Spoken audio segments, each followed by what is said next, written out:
Audience, take a seat, because what you're about to hear might forever alter the way you look at Kody Brown.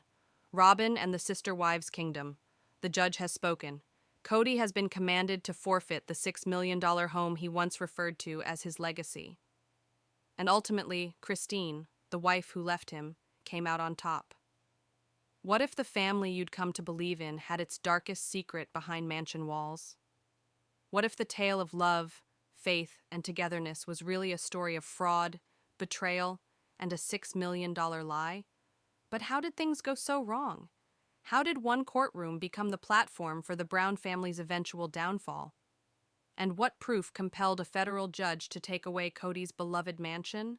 Keep reading, because this isn't another family feud. This is a test of money, deception, and power. And tonight, you are not merely observing. You are the jury. Position the viewer. Welcome to case file number 47, the $6 million mansion scandal. I'll guide you through the evidence, the testimony, and the verdict that shattered the myth of Kody Brown's invincible empire. But if you think no man should gamble with his family's trust ever, hit that like button, subscribe, and stay with us through the investigation. The official story. On paper, Kody's $6 million estate was the jewel of his portfolio, a grand property designed to represent stability, success, and a secure future. The dream home that Robin complimented as their family fortress. The evidence, Kody insisted, that plural marriages' sacrifices had borne fruit. To viewers, it seemed like a triumph.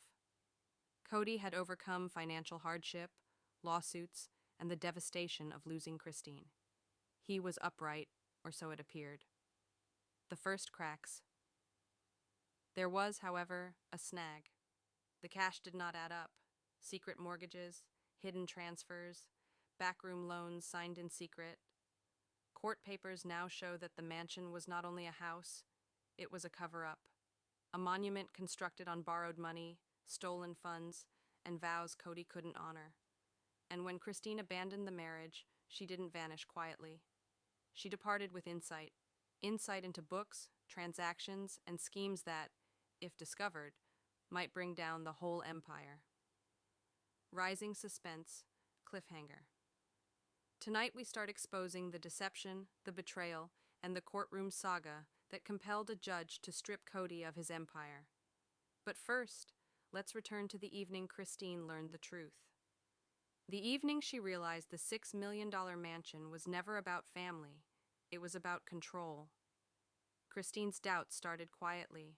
For years, she had believed Kody when he explained things about finances. The family's money was all in one pot, he would say. But once she settled into her own house, Christine began to notice discrepancies. Bank statements didn't add up. Large withdrawals were made, but no one could account for where the money went. And when she questioned Kody point blank, his responses were evasive, almost scripted. At first, Christine hoped that it was stress, perhaps even accounting errors. But then she found something she could not ignore. Property deeds. The discovery. Late one night, Christine was going through her personal papers when she came across duplicates of real estate records. Hidden in them was the deed to a property worth $6 million. But it wasn't merely the price that caught her eye. It was the name on the documents, Kody and Robin, not the family, not the wives, just Kody and Robin. Christine's heart dropped. She had been lied to for years about sacrifices being for the family. That all money was communal, every decision made for the greater good. But here it was, in writing, a mansion that Kody and Robin owned together, just them. The questions. Why did this mansion remain a secret from the other wives? How did the $6 million magically appear? And why were there loans, liens, and signatures that never matched up with the family's financials? Christine finally understood the truth. This was more than about a house. This was about betrayal. Turning point. Christine did not have to remain quiet. She did not have to leave, taking her pain in silence as so many had demanded she do. She didn't. Instead, she collected it all, copies of deeds, withdrawal records, and papers Kody believed she'd never lay eyes on. And she presented them to her lawyer. A case was filed within weeks. And for the first time, Kody Brown wasn't appearing on the Sister Wives set. He was appearing in court. Courtroom atmosphere. The courthouse was full. Fans, reporters, even old friends, all waiting to determine if the perfect picture of Kody Brown would at last break. Christine sat silently at her table, her lawyer sitting beside her, evidence piled into neat files. Kody, on the other hand, appeared confident, even cocky. He thought the case would never reach him. After all, hadn't he always gotten to tell the story? But control was slipping, and when the judge opened the first folder, the courtroom gasped. Hidden loans, signatures on financial transfers, evidence that the $6 million home had been bought with funds diverted from the family trust. Cliffhanger. The official narrative was beginning to fall apart. Kody's empire was unraveling, and Christine was more than just a wife who walked away. She was a whistleblower. Next, we reveal the testimony that revealed Kody's deceptions, and the witness who flipped the entire case on its head. The courtroom became tense as Christine's lawyer called the first witness. It was not a family member. It was not even a public figure the public had heard of before. It was an old financial advisor who had served the Browns for many years. The witness. Taking the stand, the advisor fidgeted nervously, but once under oath, their words began to dismantle everything Kody had worked so hard to conceal. Kody told me, the witness testified, to transfer money from the family trust into accounts that only he and Robin had control of. He indicated it was temporary, but when I asked if it was legal, he said it was none of my business. There were gasps in the room. Christine sat frozen, staring at Kody. Robin bowed her head. The advisor went on. More than $2 million had been siphoned off within 18 months. That money was then being used to serve as collateral for the mansion. The courtroom exploded. Reporters wrote frantically. Cameras popped. And for the first time, Kody's confidence wavered. Kody under fire. Kody's lawyer protested, attempting to discredit the witness. But the papers didn't lie. Each transaction, each transfer was supported by hard fact.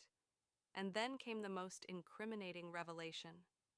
Kody told me, the advisor testified, the other wives don't need to know. This is my future with Robin. The rest of them made their choices. Christine closed her eyes. The betrayal was no longer whispered suspicions. It was fact. Read into the official record. Christine's moment. When Christine took the stand, the room went silent. Her voice shook, but her words cut through the courtroom like a blade. For years, I thought we were creating something together. We lived simply because we had faith that our sacrifices were for the family. What I didn't realize was Kody had already decided on his family. It wasn't us, it was Robin, and this house is the evidence. Her words weren't only emotional, they were annihilating. The jury of public opinion, sitting in their living room watching headlines scroll across the television, ached along with her. She wasn't bitter. She wasn't vengeful. She was betrayed. The defense struggles. Kody's team scrambled. They said the mansion was an investment. They said Christine was exaggerating. But Christine's lawyer responded with one question that stunned the defense. If it was an investment for the family, why were the other wives' names never added to the deed? Silence. No answer. Just Kody's jaw clenching, his eyes narrowing, his empire slipping through his hands. Cliffhanger. The evidence was mounting, the lies were collapsing, and the judge had heard enough to proceed with the most important part of the trial. Then there is cross-examining Kody Brown himself, under oath and with no escape. The courtroom fell silent as Kody Brown finally testified. Lost was the swagger he had shown in interviews, the cocky stance of a man who never thought he was caught. Now, under oath, the stakes had never been higher. The oath.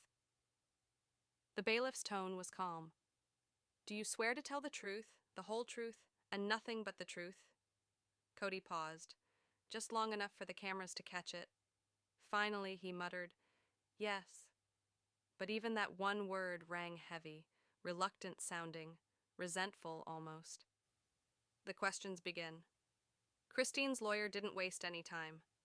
Mr. Brown, did you borrow money from the family trust to finance the purchase of your $6 million estate? Kody shifted uncomfortably. His jaw worked. His fists clutched the edge of the witness stand. I don't know the specifics, he replied. But the lawyer was prepared. Shares of bank records were stacked in front of him. Do these signatures appear familiar? Are they yours? Kody's face turned red.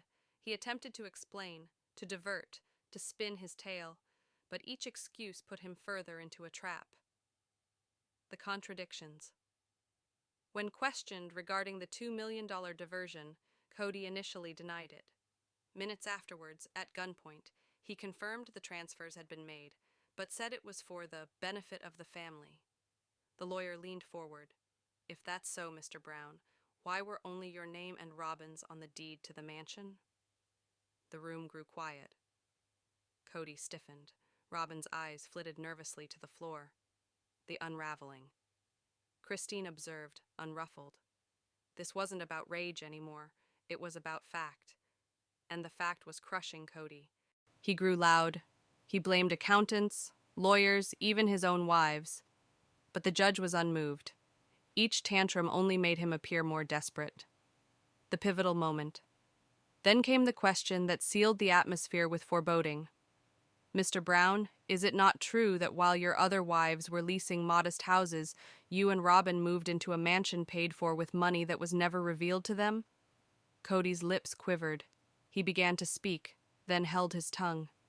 The silence was more than long. It was an admission in itself. The lawyer echoed the question. Yes or no? Kody's voice was low, almost a whisper. Yes. Gasps echoed through the courtroom. Christine's lawyer sat back, smug. The words were on the record now. Kody had confessed the infidelity. Cliffhanger. But the questioning wasn't finished. The lawyer was holding out for the biggest bombshell of all, something that would reveal not only fraud, but intent. And when it landed, it would potentially leave Kody with nothing. The courtroom was in stunned silence following Kody's grudging yes. It wasn't an admission. It was a crack in the dam. Now it was simply a matter of how much came pouring out. The revelation begins. Christine's lawyer leaned in, his voice dropping just enough to bring every ear closer. Mr. Brown, do you have any knowledge of the clause in your property purchase agreement that forbids the use of unmentioned family resources? Kody blinked. What clause? The lawyer pushed a document across the table.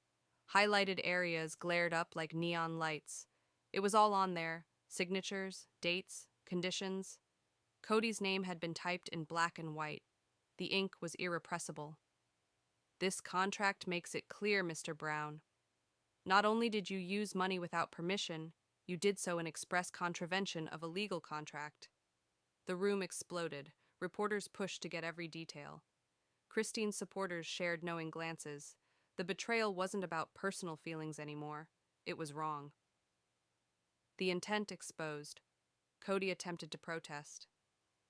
I didn't read every line. I trusted the process, but the lawyer wasn't done. Another paper was removed from the stack. This one was an email. Christine's lawyer read it aloud. Robin, this mansion will be ours. No one else needs to know where the money came from. It's better this way. The email was from months prior to the purchase. Kody's name appeared in the sender's line. Gasps rippled through the courtroom. Robin's eyes snapped shut, her hand locking onto the arm of her chair. The fallout. The judge ordered for calm, but the damage was completed. This was not a momentary slip. This was intentional. Christine's lawyer faced the judge. Your Honor, the evidence is clear. Deliberate cover-up and abuse of mutual assets. This was not oversight. This was fraud. Kody's face went white. His empire, his carefully constructed persona of domination, was breaking down bit by bit. Christine's victory falls into place. For Christine, it was a moment of mixed emotions. She wasn't winning. She wasn't gloating. She just nodded, as if to say, "The truth is finally out." The court wasn't merely being told facts, it was seeing the deconstruction of a man's reputation, brick by brick, lie by lie. Cliffhanger. But just as it looked like Kody had no defense left standing, his lawyers launched one last gamble, a last-ditch attempt, a desperate risk, one that might save him or kill him outright. And it all depended on what Robin would do next. All eyes turned to Robin. For the majority of the trial, she had been sitting quietly beside Kody, silent, reserved, yet obviously shaken by the increasing evidence. Now, the defense plan demanded that she speak. Robin takes the stand. The courtroom was quiet as Robin walked over to the witness stand. Her movement was hesitant, nearly reluctant, but the gravity of the situation was irrefutable. "Do you promise to tell the truth, the whole truth, and nothing but the truth?" "Yes," she spoke in a soft whisper. The defense's gamble. Kody's lawyer opened softly. "Mrs. Brown, you've heard the charges against your husband. Can you explain to the court exactly how this mansion was actually bought?" Robin clasped her hands tightly. Her gaze flicked towards Kody and then back at the lawyer. "Money. It was never intended to harm anyone. It was a chance. Kody felt we needed a stable home for our kids. Stability was important to him. The words had been chosen with care, sympathetic, emotional, meant to pull the heartstrings of the judge and the public. The cross-examination. Christine's lawyer wasn't going to let it pass, though. "Mrs. Brown, isn't it a fact that you had gotten an email months prior to the purchase, one in which Kody wrote outright that the other wives did not need to be told about these funds?" Robin was caught off guard. Her lips parted, but she made no sound. "Yes or no, Mrs. Brown?"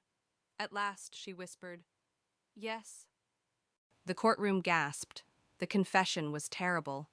Not only had Kody lied, but Robin had known and acquiesced.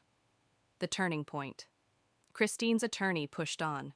"Your defense was that this was done for stability, but the books show you spent close to $800,000 on renovating and high-end furnishings in the first year. Is that stability or extravagance?" Robin's face reddened, tears shone in her eyes. "It was Kody's choice," she faltered. "He wanted it." But the harm was done. The defense's risk had failed. Robin hadn't come to defend Kody. She'd laid him bare even further. Christine's resolve. Seated in her chair, Christine observed quietly. This wasn't about revenge. It wasn't about fighting a war with Robin. It was about vindication, that the sacrifices she and the other wives had endured were valid, and that the betrayal they experienced was irrefutable. Cliffhanger. As Robin sat down, Kody glared at her, his anger seething just below the surface. But the judge had had enough. With all evidence on the table, the trial was reaching its last, decisive round. Shortly, a decision would be made. And the question wasn't if Kody was going to lose, it was how much. The courtroom crackled with tension as the judge pushed his glasses back up his nose and leaned forward. Hours of evidence had flooded in. Emails, contracts, witness statements, accounting files. Now, the bench would have its say. "Mr. Brown," the judge started, his voice firm but unforgiving, "this court has heard alarming evidence of dishonesty, financial trickery, and a callous disregard for justice in your family." Kody's jaw tightened. The gravity of the words struck him more forcibly than he anticipated. "A legal reckoning. You take to claiming that the acquisition of this $6 million mansion was for your family's safety. But every paper speaks differently. One of deception, deceit, and treachery." The judge looked at Christine, then Kody. "The truth is absolute. The money for this mansion was not yours. They were the property of a partnership that you broke." Gasps rang out in the gallery. Even the reporters writing furiously in their notebooks stopped to glance up. Kody's reaction. Kody leaned over toward his attorney, whispering desperately, but the judge shut him down. "Mr. Brown, be quiet. Your excuse time is up." Christine sat silently, hands together. She didn't have to say a word. The judge was saying it for her. A glimpse into the judge's mind. Over the past decade, this family has lived in the public eye, the judge continued. But what we've seen here is not a television storyline. This is real life. And when real lives are damaged by greed and deception, this court has a duty to act. The courtroom held its breath. Was this it? Was the final ruling about to be delivered? The warning. The judge's eyes locked on Kody. Understand this.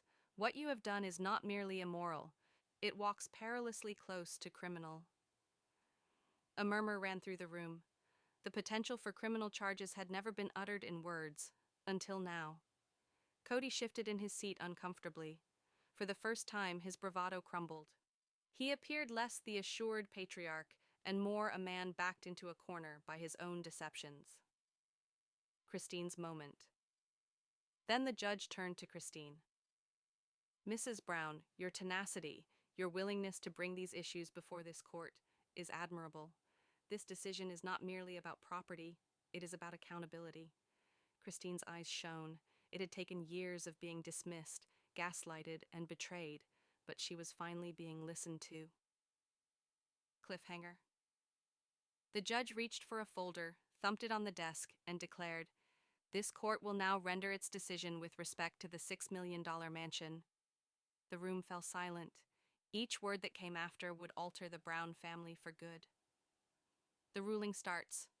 The judge's voice sliced through the hush like a knife.